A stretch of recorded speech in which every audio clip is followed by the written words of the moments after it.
Okay, students, welcome. In the previous video, I have explained how the charged particle moves inside a magnetic field.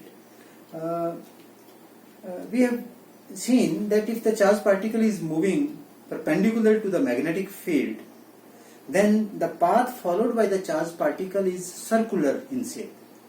Now, what will happen if the velocity direction, if the charged particle is moving at an angle other than 90 degree, then what path will the charged particle follow in magnetic field? That was a very interesting concept. That means this is special case. This is special case when charged particle is moving at an angle other than 90 degree or 0 degree or 180 degree to magnetic field.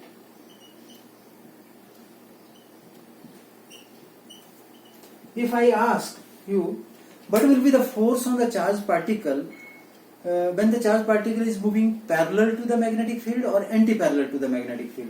Then you know the force is QVV sin theta. If it is moving parallel to the magnetic field or anti-parallel to the magnetic field, then sin 0 or sin 180 is 0. Therefore, force is 0. And the force is maximum when the charged particle is moving perpendicular to the magnetic field. If it is moving at other angle to the magnetic field, that is a very, very interesting concept. Now see, if let us say this is space, usually space has three directions. This is x-axis, this is y-axis, this is z-axis. In this space, let us suppose the magnetic field is along this direction. If magnetic field is acting along this direction, usually how we represent the magnetic field? If we write the magnetic field like this, that means the magnetic field is normal to the board, normal to the paper, and acting inward. If we represent the magnetic field like this, that means the magnetic field is normal to the board but acting upward. So here the magnetic field is not normal to the board or not acting outward or inward, but it is acting along the x direction. And the charged particle is moving in this direction at angle theta, making an angle theta with the magnetic field. That means charged particle is making an angle theta with the magnetic field. Then the force on charge Q is F is equal to Q V cross V. That means F is equal to Q V V sin theta. Now this velocity can be resolved into two parts. That means the velocity component along x-axis and velocity component along y-axis.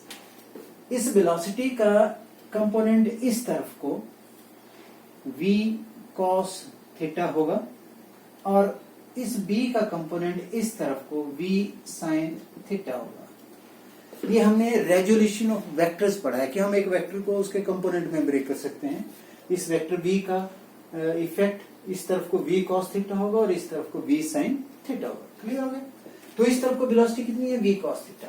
इस component की वजह से इस charge particle के ऊपर इस component की वजह से कितनी फोर्स लगेगी? 0। क्यों 0 लगेगी? क्योंकि v cos थीटा किसके पैरेलल है? मैग्नेटिक फील्ड के पैरेलल है। तो इस वेलोसिटी की वजह से, वेलोसिटी के इस भाग की वजह से चार्ज पार्टिकल के ऊपर मैग्नेटिक फील्ड की फोर्स 0 लगेगी। तो मैग्नेटिक फील्ड की जो फोर्स लगेगी इस वेलोसिटी के इस कंपोनेंट की वजह से ही लगेगी, जो किस तरफ को एक्ट कर रहा है? Normal to the magnetic field. So force on charge q due to v cos theta is due to v cos theta component of velocity in magnetic field is 0। Magnetic field की वजह से इस component की वजह से कोई velocity नहीं लगे, कोई फोर्स नहीं लगेगी। whereas force on charge q inside magnetic field is only due to v sin theta। और वेलोसिटी के इस कंपोनेंट की वजह से जो परपेंडिकुलर है मैग्नेटिक फील्ड के साथ, उसकी वजह से ये चार्ज पार्टिकल सर्कुलर पाथ में मूव करेगा, क्योंकि इस कंपोनेंट वेलोसिटी के इस भाग की वजह से ही चार्ज के ऊपर फोर्स लगेगी मैग्नेटिक फील्ड के अंदर, तो सर्कुलर पाथ में मूव करेगा।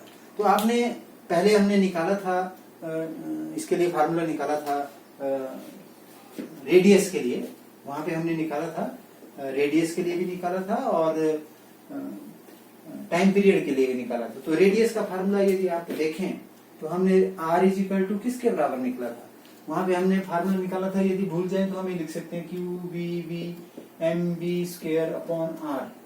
तो मैंने r लिखा था q B v upon m B square, एक बी से एक बी कट जाता है, यहाँ q B upon m v, sorry उल्टा करते हैं।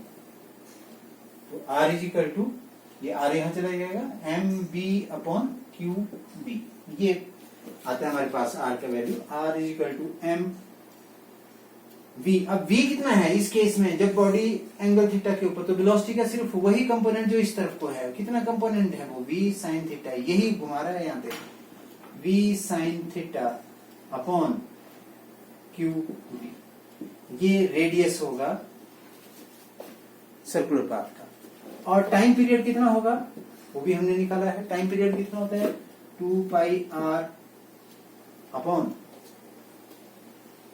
वेलोसिटी, वेलोसिटी का कंपोनेंट कितना है v sin थीटा, हम r की वैल्यू यहां लिख सकते हैं, तो t is equal to 2 pi r अपॉन v sin theta into r की वैल्यू लिख सकते हैं m v sin theta upon q v, ये v sin थीटा से v sin थीटा कट जाएगा, t is equal to 2 pi m upon q v, जो पिछली बार आया था।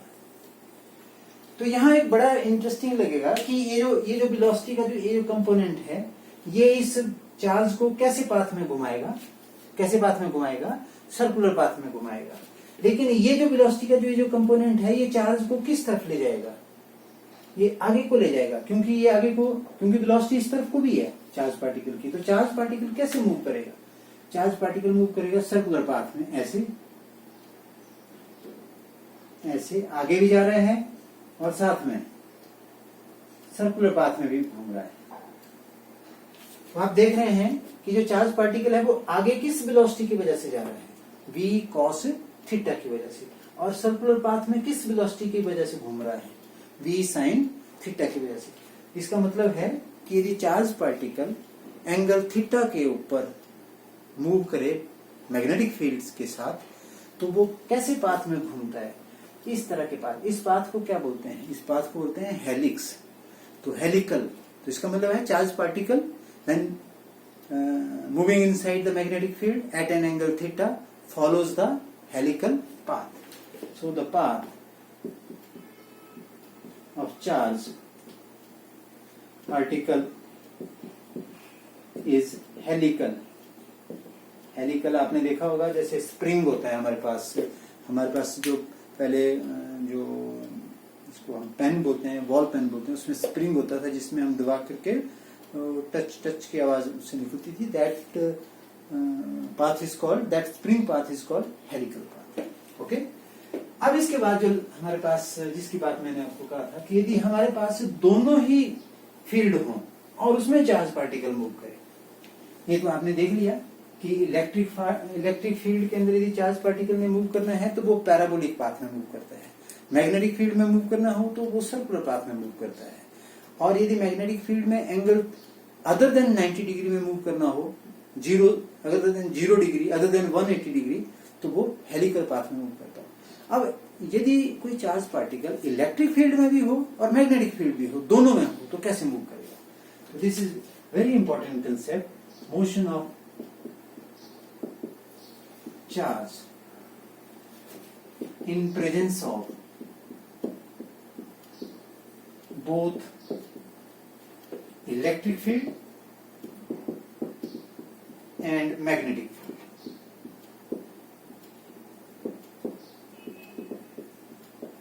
दोनों है। तो हमने क्या ले लिया? हमने एक स्पेस ले लिया।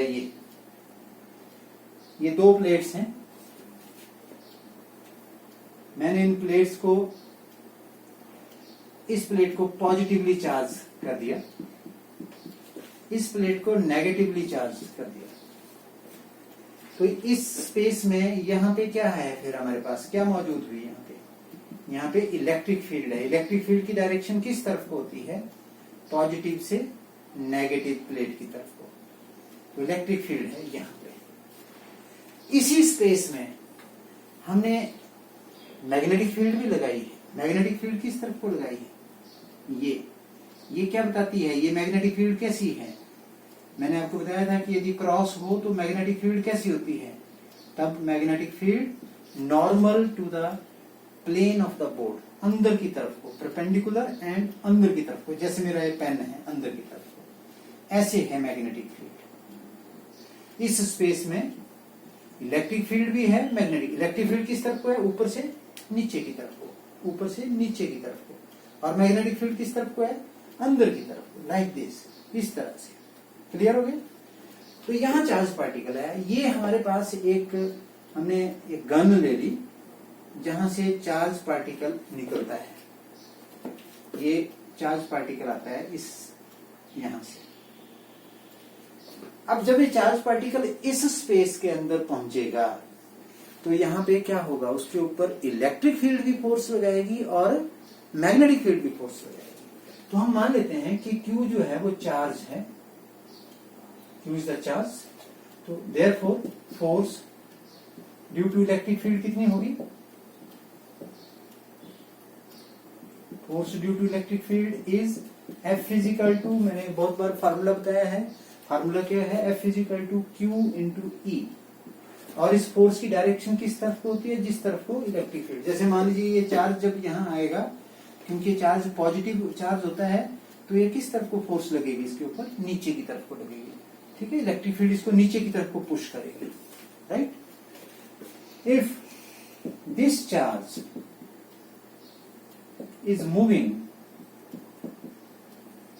विद वेलोसिटी v, और वो किस तरफ को मूव कर रहा है? मैग्नेटिक फील्ड अंदर की तरफ को, परपेंडिकुलर। चार्ज ऐसे मूव कर रहा है, तो मैग्नेटिक फील्ड से कैसे है चार्ज? परपेंडिकुलर मूव कर रहा है। If the charge is moving with velocity v perpendicular to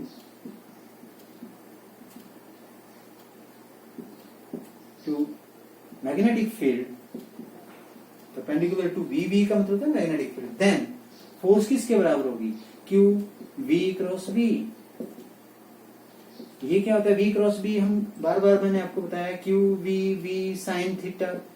यहाँ पे थीटा कितना है? As velocity is perpendicular to magnetic field, तो थीटा कितना होगा? 90 डिग्री होगा।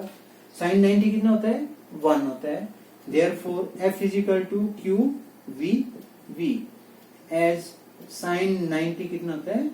1। तो ये फोर्स लगेगी। This is force due to electric field, this is force due to magnetic field. इन दोनों फोर्सेस को यदि आप देखें, इलेक्ट्रिक फील्ड की वजह से फोर्स, जो चार्ज पार्टिकल, जैसे मान लीजिए यहाँ चार्ज आ गया, ये चार्ज आ गया यहाँ पे, इसके ऊपर फोर्स किस तरफ को लग रही है? इलेक्ट्रिक फील्ड की वजह से नीचे को। मैग्नेटिक फील्ड की वजह से फोर्स किस तरफ को लग रही है? कैसे निकालेंगे? Left hand Fleming rule. Left hand Fleming rule. You stretch your left hand in such a way that your thumb, your forefinger, your middle finger, they are mutually perpendicular to each other.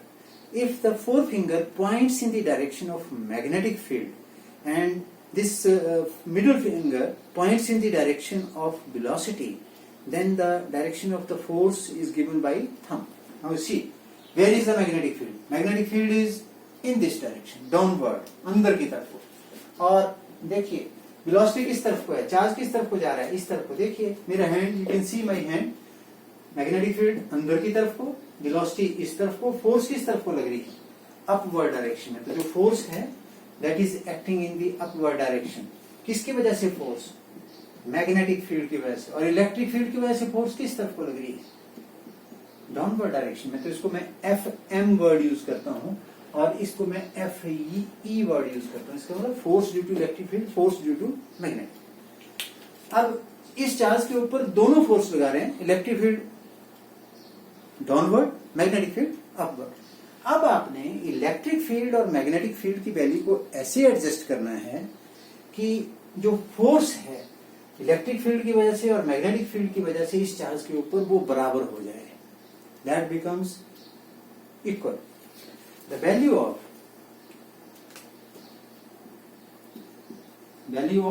E and B is so adjusted that FE becomes FM। दोनों forces बराबर हो जाए। जब ये दोनों forces बराबर होंगे तो क्या होगा? इलेक्ट्रिक फील्ड इसको नीचे को खींचेगी, मैग्नेटिक फील्ड उतने फोर्स से ऊपर को खींचेगी। तो नेट फोर्स कितनी लगेगी इसके ऊपर? 0। ये चार्ज पार्टिकल कैसे जाएगा? यहां से स्ट्रेट, ये बिल्कुल सीधा जाएगा, यहां से सीधा चला जाएगा यहां से और स्क्रीन के ऊपर यहां टकराएगा। दैट मीन्स ऐसा लगेगा जैसे ना इलेक्ट्रिक फील्ड है ना मैग्नेटिक फील्ड है। ओके, तो ये यहां यदि ऐसा होता है अनडिफ्लेक्टेड, यदि ये चार्ज पार्टिकल जाता है तो ऐसे इलेक्ट्रिक फील्ड और मैग्नेटिक फील्ड के सेटअप को वेलोसिटी सिलेक्टर बोलते हैं। इसको मैं आपको मीनिंग बताता हूं। तो ये दोनों फोर्सेस बराबर हो गई, तो Q E is equal to Q V V, Q से क्यू कट गया, therefore velocity is equal to, ये v यहां नीचे आ गया, E upon v। Velocity is equal to E upon v। अब ये जो सिचुएशन है, this type of situation when the charge particle enter into a cross field, cross field का मतलब है जिसमें इलेक्ट्रिक फील्ड और मैग्नेटिक फील्ड आपस में परपेंडिकुलर हो, अपोजिट डायरेक्शन में लगे हों, जिसमें इलेक्ट्रिक फील्ड और मैग्नेटिक फील्ड परपेंडिकुलर भी हो और अपोजिट, उनकी वजह से फोर्स अपोजिट डायरेक्शन में लग रही हो।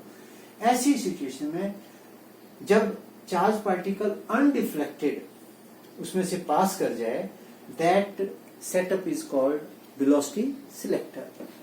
This setup when charge particle crosses electric field and magnetic field undeflected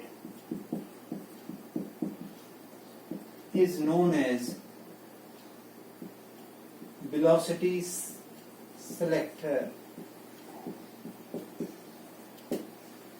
और इस वेलोसिटी सिलेक्टर का, इस फिनोमिना का इस्तेमाल करते हैं हम स्पेक्ट्रोस्कोप के अंदर।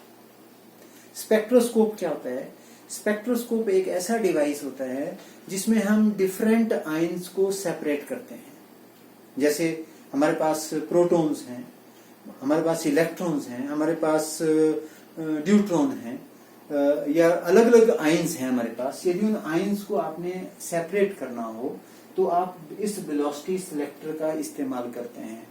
तो किसी भी एयर में, जैसे आपने पता करना हो कि इस एयर में कौन कौन से आयंस मौजूद हैं, तो आप इस सेटअप का इस्तेमाल करते हैं। जब इस सेटअप में से कोई चार्ज पार्टिकल अनडिफ्लेक्टेड क्रॉस करेगा तो उस सिचुएशन को, उस जो व्यवस्था जो उस टाइम बनेगी इलेक्ट्रिक फील्ड और मैग्नेटिक फील्ड की, that situation is called velocity selector. तो this is a very very important concept और इसका यूज करते हैं हम हायर स्टडीज के अंदर, जब हम स्पेक्ट्रोस्कोप पढ़ते हैं, और जो नेक्स्ट क्लासेस के अंदर, कॉलेज या यूनिवर्सिटी क्लासेस के अंदर आप इनके ऊपर स्टडी करते हैं। Okay, thank you very much.